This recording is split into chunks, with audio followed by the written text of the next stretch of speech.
Hello student, आज के video में हम लोग पढ़ेंगे कक्षा 12 गणित विषय का एनसीईआरटी पाठ्यक्रम से पहला अध्याय संबंध एवं फलन, इसकी प्रश्नावली 1.1। अब इस प्रश्नावली को पढ़ने से पहले आप लोग जो एनसीईआरटी जो संबंध और फलन अध्याय है, इसका जो बेसिक है वो पहले वीडियो में डाला है, तो उसको आप लोग देखें। उसके बाद फिर इस प्रश्नावली के वीडियो को देखें, तब आपको समझ में आएगा। तो शुरू करते हैं। हमारा जो पहला प्रश्न है वो कह रहा है, निर्धारित कीजिए कि क्या निम्नलिखित संबंधों में से प्रत्येक संबंध स्वतुल्य, सममित व संक्रमक है। यानी ये जो नीचे हमको दिए हुए हैं संबंध, इनमें बताना है कि ये स्वतुल्य है, सममित है या संक्रमक है या तीनों है। हमारा प्रश्न है समुच्चय A बराबर 1, 2, 3 ऐसे करके 13, 14 में संबंध R इस प्रकार परिभाषित है कि R बराबर xy such that 3x minus y equal 0। तो हमको जो संबंध दिया है वो A से A में है। क्या संबंध, क्या है समुच्चय? A बराबर है 1, 2, 3 और ये इसको इधर के 14 तक है ना। और जो R है वो क्या है? xy such that 3x minus y बराबर 0। तो इसको हम क्या लिख सकते हैं? 3x minus y बराबर 0 है, तो इसको हम लिख सकते हैं y बराबर माइनस 3x। ये कैंसिल हुआ तो y बराबर 3x। अब r को हम रोस्टर रूप में किस प्रकार से लिख सकते हैं? यदि हम x बराबर 1 लेते हैं तो ये संबंध x से 1 हो जाएगा, तो y की वैल्यू 3 कम 3। ये x बराबर हमने 1 लिया तो y बराबर क्या हो जाएगा? 3 x है तो 3 गुणे 1, 3 कम 3। इसी प्रकार से यदि 2 लेंगे तो y बराबर 2, x बराबर 2 लेंगे तो y बराबर 2 तिहाई 6। यदि 3 लेंगे तो 3 तिहाई 9, और यदि 4 लेंगे तो 4 तिहाई 12, और 5 लेंगे तो 5 तिहाई 15। मगर यहाँ जो हमको समुच्चय दिया है उसमें 14 तक की संख्याएं हैं, तो यदि 5 लेंगे तो 15 हो जाएगा, तो इसकी रेंज से बाहर निकल जाएगा। तो इसलिए इतना ही जो है हम वो करेंगे। अब हमको ये सिद्ध करना है कि दिया गया संबंध स्वतुल्य है या नहीं। तो स्वतुल्य संबंध की मैंने परिभाषा बताई थी आप लोगों को कि x और y में जो संबंध हो, x और y में जो संबंध हो वही संबंध जो है y का x से भी हो, तो संबंध क्या होगा? स्वतुल्य होगा। तो देखो ये 1, 3 ये अवयव है R का, ये 1, 3 बिलोंग्स टू R। अब क्या 1, 1 भी है इसमें? 1, 1 नहीं है ना। 1, 1 is not belongs to R। अब इसका मतलब क्या हुआ कि यदि हमने 1 लिया तो y की वैल्यू 3 आई, और फिर यदि हम 1 लें तो फिर y की वैल्यू 1 आ सकती है? नहीं आ सकती। अरे y बराबर 3x है, तो ये x बराबर हम 1 लेंगे तो 3 आएगा। अब यदि x बराबर 1 लेंगे तो x बराबर 1 नहीं आएगा। यानी जो संबंध 1 और 3 के बीच है वही संबंध 1 का 1 से नहीं है। यानी 1, 3 जो है वो R का अवयव है, मगर 1, 1 इस R का अवयव नहीं है। देख लीजिए ना 1, 1 है, ना 2, 2 है, ना 3, 3 है, ना 4, 4 है ना। तो इस प्रकार से यह संबंध क्या होगा? स्वतुल्य संबंध नहीं है। स्वतुल्य संबंध नहीं है। अब सममित के लिए देखें तो सममित के लिए क्या हो जाएगा,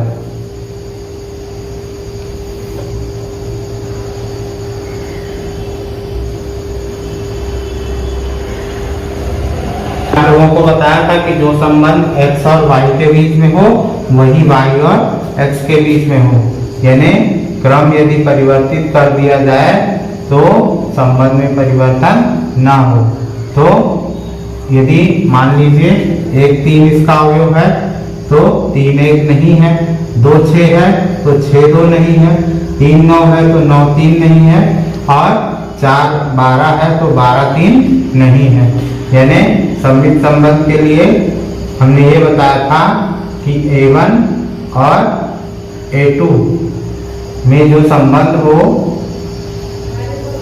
है ना, यानी वो A1 और A2 के बीच जो संबंध हो वही A1 और A1 में संबंध हो तो क्या होगा, और A2 और A1 में संबंध हो, क्रम परिवर्तित हो मगर संबंध परिवर्तित ना हो। मगर यहाँ पर 1 3 है तो 3 1 नहीं है। इसको इस प्रकार लिख सकते हैं 1 3 इज बिलोंग्स टू R मगर 3 1 is not belongs to R, है ना। कोई भी एक इसमें से अवयव ले सकते हैं आप। आप कहेंगे 1 3 ही क्यों लिया, 2 6 क्यों नहीं लिया, तो आप 2 6 लिख सकते हैं मगर 6 2 का फिर नहीं पुनरावृत्ति है। तो ये जितने अवयव हैं इनमें से कोई भी एक अवयव दर्शा सकते हैं। तो वो यदि पालन नहीं कर रहा है सममित संबंध का तो नहीं होगा। तो ये 1 3 है मगर 3 1 नहीं है, इसलिए ये उपरोक्त सममित संबंध नहीं है।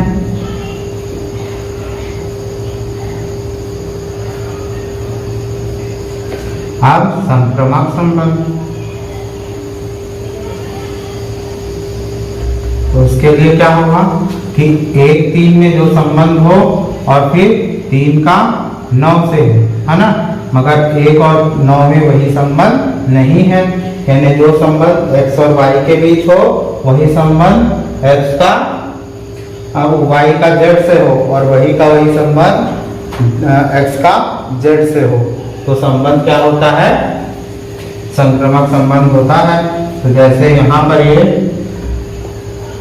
1 3 बिलोंग्स टू R और 3 9 इज बिलोंग्स टू R। 1 3 भी R में है और 3 9 भी R में है, मगर 1 9 is not belongs to R, यानी 1 9 R का अवयव नहीं है। इसलिए कौन सा संबंध नहीं है, संक्रमक संबंध, संक्रमक संबंध नहीं है।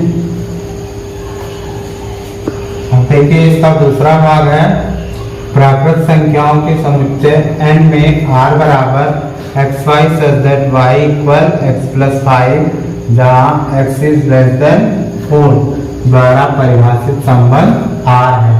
यानी n क्या है, प्राकृत संख्या है। n क्या है, प्राकृत संख्या है।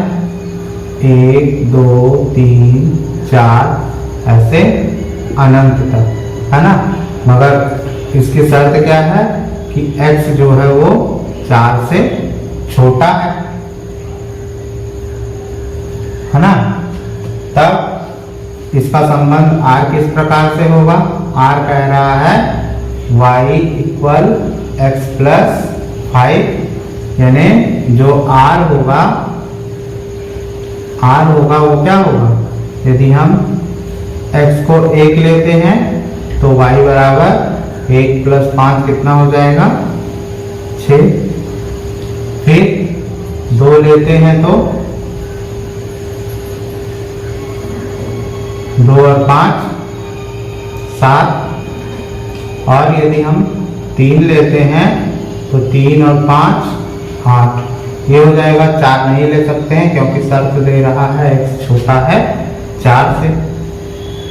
तो अब इसमें हम पहले देखेंगे स्वतुल्य संबंध। तो यदि इसमें देख लो, इसमें 1 6 क्या है, R का अवयव है, 1 6 बिलोंग्स टू R, और 1 1 है नहीं है, 2 2 नहीं है, 3 3 नहीं है ना, इस किसी भी जो है संबंध की पुनरावृत्ति नहीं है, मगर 1 1 नॉट बिलोंग्स टू R है ना, इसलिए उपरोक्त संबंध क्या है, स्वतुल्य नहीं है ना। अब सममित के लिए देखते हैं, तो सममित संबंध के लिए क्या होता है, यदि 1 6 है तो 6 1 होना चाहिए, 2 7 है तो 7 2 होना चाहिए, 3 8 है तो 8 3 भी होना चाहिए, यानी क्रम बदलने पर संबंध नहीं परिवर्तित हो, वही का वही संबंध रहे। तो इस प्रकार से है, जैसे यही मान लीजिए y बराबर आपका है x प्लस 5, तो x बराबर क्या हो जाएगा, y माइनस 5, y 5 इधर आएगा, तो क्रम बदलने पर संबंध परिवर्तित हो गया ना। यहाँ जो y का मान जो है वो x के मान से 5 ज्यादा है, और यहाँ पर x का मान क्या हो जाएगा, y के मान से 5 कम हो जाएगा, यानी संबंध परिवर्तित हो गया ना। या दूसरे तरीके से ये देख लीजिए कि इनमें से कोई एक अवयव ले लेते हैं, 1 6 बिलोंग्स टू R, यदि 1 6 R में है, मगर इसका क्रम परिवर्तन होने पर 6 1 भी होना चाहिए सममित संबंध के लिए, परंतु 6 1 जो है वो इसमें नहीं है, 6 1 is not belongs to R, तो इसलिए उपरोक्त क्या हो जाएगा, सममित संबंध नहीं होगा।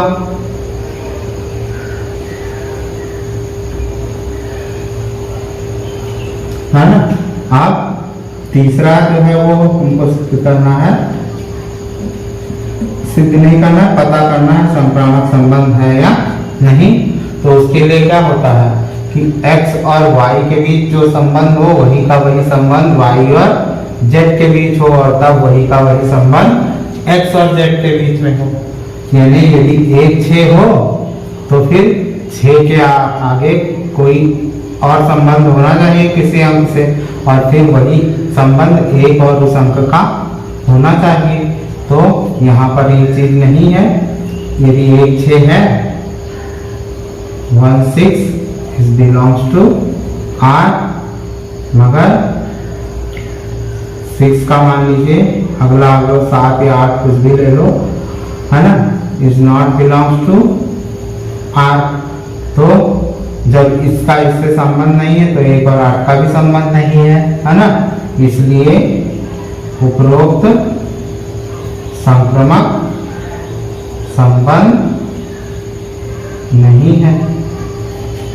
अब आपका अगला जो क्वेश्चन है वो है समुच्चय a बराबर 1 2 3 4 5 6 में r बराबर एक्स वाई सजग y भाज्य है x से द्वारा परिभाषित संबंध r है।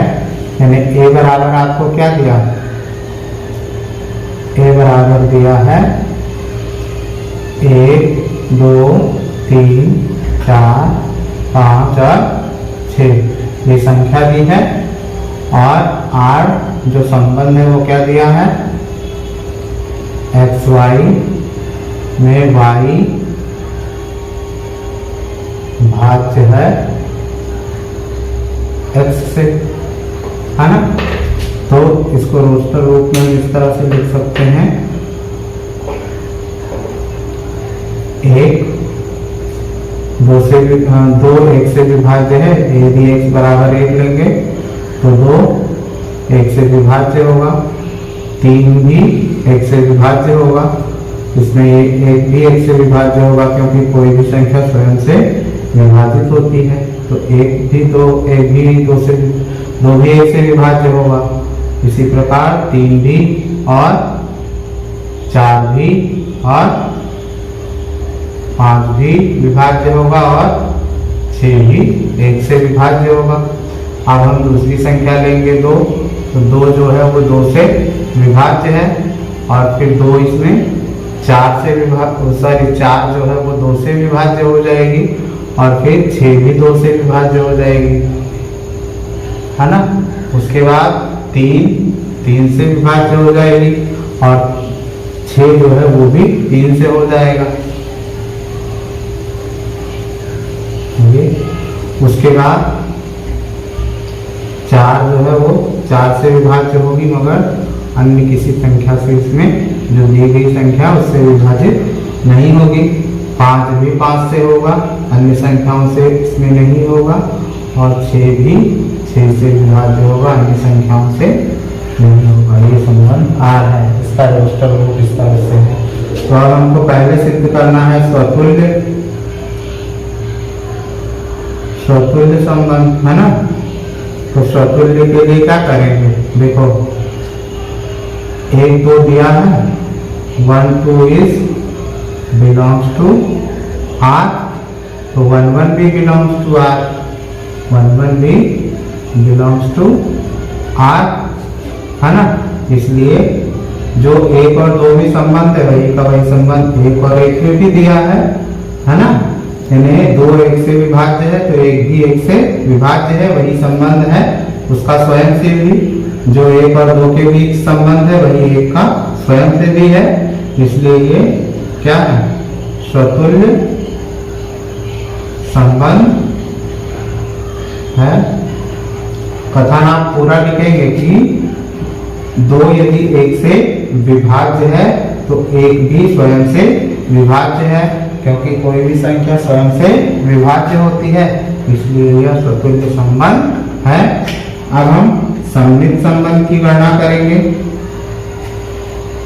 तो सममित संबंध में क्या होता है कि जो संबंध x और y के बीच में हो वही संबंध y का x के बीच में हो, यानी क्रम परिवर्तन पर कोई संबंध में परिवर्तन ना हो तो वो संबंध क्या होता है, सममित संबंध होता है। अब जैसे इसमें दिया है 1 2, ये R को बिलोंग करता है मगर 2 1 नहीं, है ना। 2 जो है वो 1 से विभाज्य है मगर 1 2 से विभाज्य नहीं होगा, है ना। तो R is not belongs to R, है ना। तो जो संबंध 1 और 2 के बीच में है वही संबंध 2 और 1 के बीच में नहीं है, इसलिए यह कैसा संबंध, सममित संबंध नहीं है ना। अब संक्रामक संबंध की गणना करें। तो संक्रामक संबंध की मैंने परिभाषा आपको बताया था कि जो संबंध x का y से हो वही का वही संबंध y का z से हो और वही संबंध x और z के बीच में हो तो संक्रामक संबंध होता है। तो यहाँ पर क्या दिया है, 1 2 दिया है, एक कोई भी उदाहरण ले लेंगे, 1 2 बिलोंग्स टू R, तो क्रमित युग्म 2 4 भी R को बिलोंग करता है ना। तो देखो 1 4 भी इसको बिलोंग कर रहा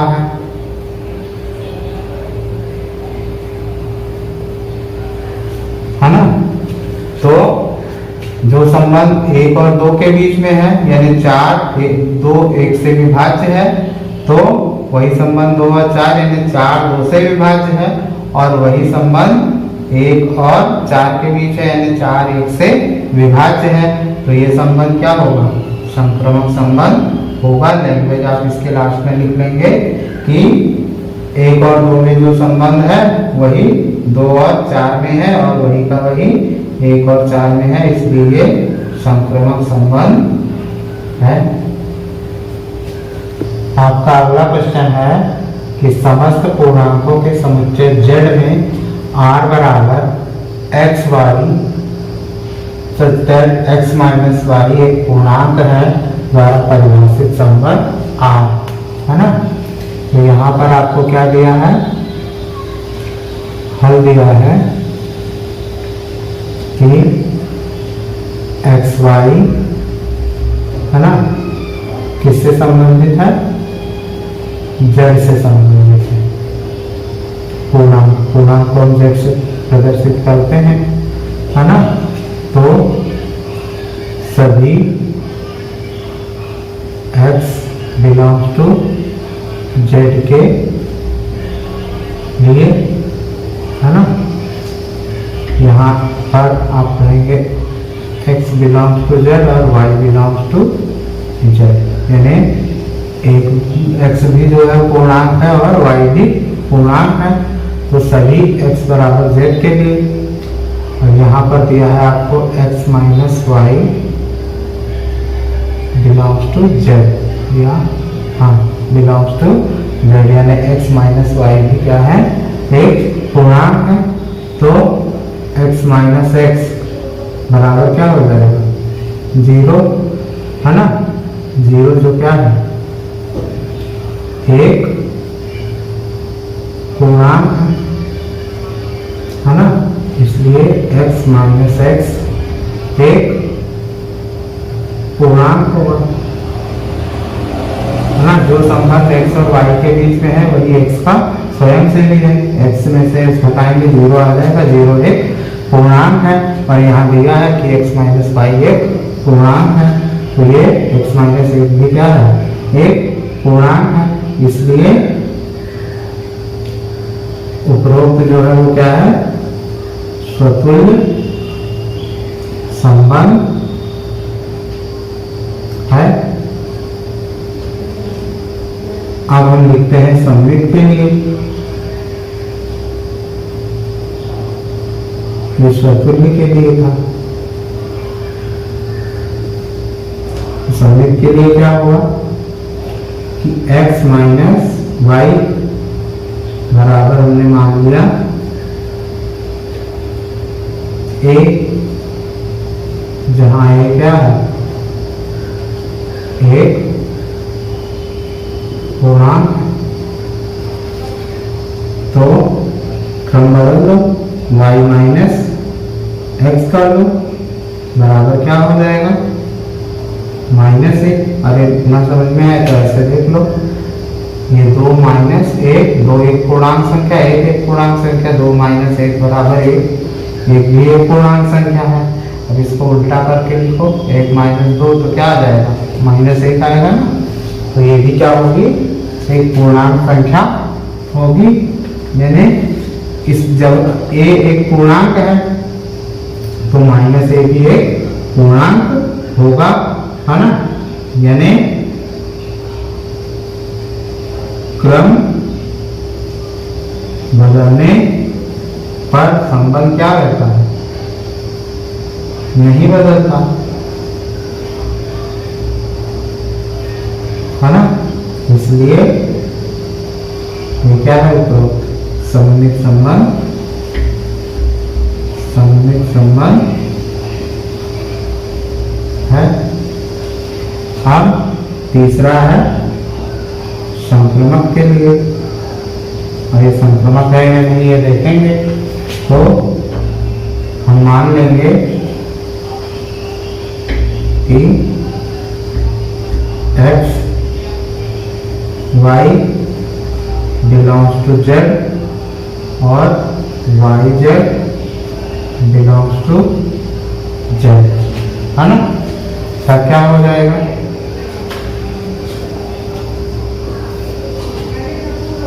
x माइनस वाई बराबर है, जहां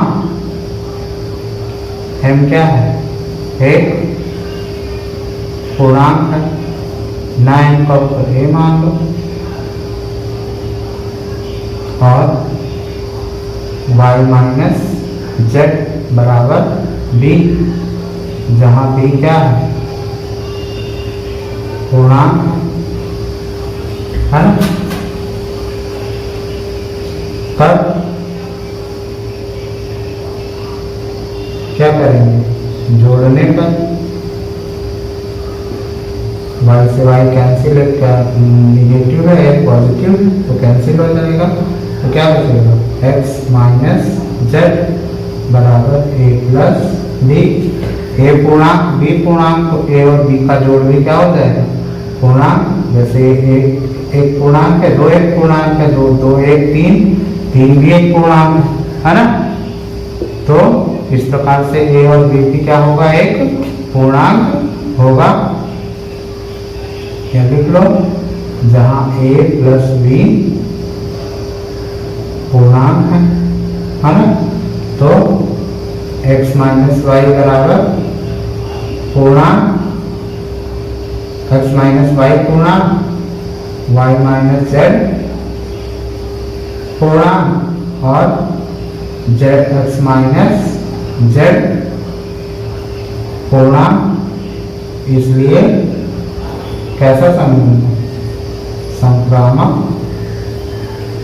संबंध।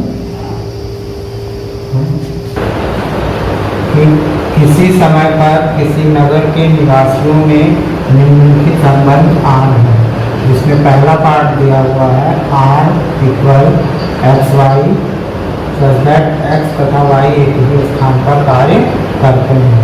इसमें ये दिया है कि r तथा r में x तथा y एक ही स्थान पर क्या करते हैं, कार्य करते हैं। तो इसमें हमको स्वतुल्य संबंध बताना है, या कथन क्या है आपका, x और y एक ही स्थान पर कार्य करते हैं। यानी ये हो गया x Y belongs to R. अब कोई भी व्यक्ति उसी स्थान पर कार्य करेगा ना, तो x और x उसी स्थान पर कार्य करेंगे। अरे यदि ये कहा जाए कि राम और श्याम एक ही स्थान पर कार्य करते हैं, तो राम भी तो उसी स्थान पर कार्य करेगा। तो जो संबंध x और y के बीच में है वही x का स्वयं से है, यानी x बिलोंग्स टू r। इसलिए ये क्या है, स्वतुल्य संबंध है।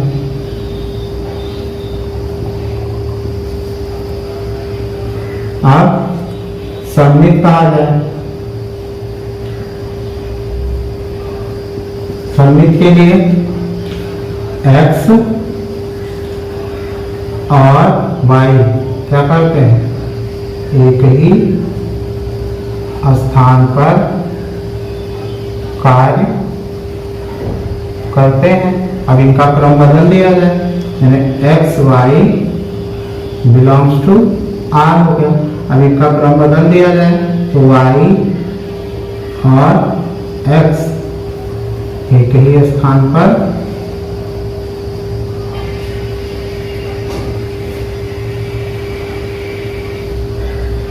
अरे इनके नाम का क्रम बदल देने पर स्थान तो नहीं बदल जाएगा ना, स्थान तो वही रहेगा। तो ये जो रिलेशन है जो x और y के बीच में है वही y और x के बीच में है, इसलिए क्या है, सममित है।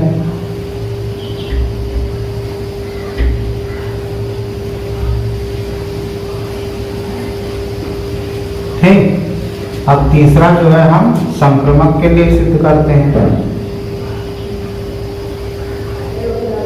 तो इसमें x और y एक ही स्थान पर कार्य करते हैं। तो X Y belongs to R हो गया। अब y और z एक ही स्थान पर कार्य करते हैं। तो y z ये भी जो है आर से संबंधित हो गया, अवयव हो गया उसका। अरे जब एक्स वाई एक ही स्थान पर कार्य करेंगे और वाई जेड भी एक ही स्थान पर कार्य करेंगे तो एक्स जेड भी, एक्स और जेड भी क्या करेंगे, एक ही स्थान पर कार्य करेंगे, यानी एक्स और जेड भी आर का अवयव हो गया, इसलिए क्या हो गया, समक्रमक संबंध हो गया।